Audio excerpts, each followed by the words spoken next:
આમ તો ચુકાદો એક કેસને લઈને છે, પણ ઓવરઓલ જે કન્ઝ્યુમર્સ છે બેંકના, એના માટેનો એક મહત્વનો ચુકાદો કહી શકાય, કારણ કે કન્ઝ્યુમર કમિશને એસબીઆઈની જે એક અપીલ છે એ ફગાવી દીધી છે અને ગ્રાહકને 1.3 લાખ રૂપિયા પરત આપવા માટે આદેશ આપ્યો છે. ઓક્ટોબર 2018નો આ કેસ છે કે જ્યારે ગ્રાહકના અકાઉન્ટમાંથી પૈસા ઉપડ્યા હતા અને કમિશને 10 ઓગસ્ટ 2026ના રોજ આદેશ કર્યા છે હવે કે એસબીઆઈ પુરાવા કે સીસીટીવી ફૂટેજ છે એ રજૂ કરવામાં નિષ્ફળ ગઈ છે. 12 ઓક્ટોબર 2018ના રોજ 80,000 રૂપિયા આજે ગ્રાહક છે એના ખાતામાંથી ઉપડ્યા હતા અને એટીએમમાંથી 20,000 રૂપિયાના 4 ઉપાડ કરવામાં આવ્યા હતા. 22 ઓક્ટોબર 2018ના રોજ 2 ટ્રાન્સફર થયા હતા. સોનુ નામના વ્યક્તિના ખાતામાં પૈસા મોકલવામાં આવ્યા અને ગ્રાહકે એ જ દિવસે એસબીઆઈમાં ફરિયાદ નોંધાવી હતી અને છતાં પણ જે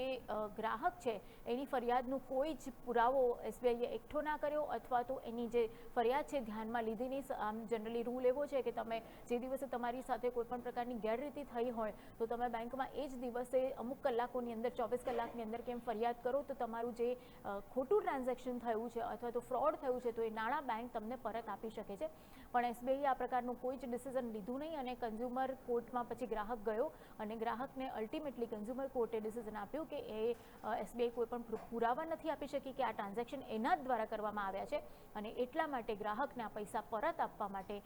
જે છે એસબીઆઈને આદેશ કરવામાં આવ્યો છે.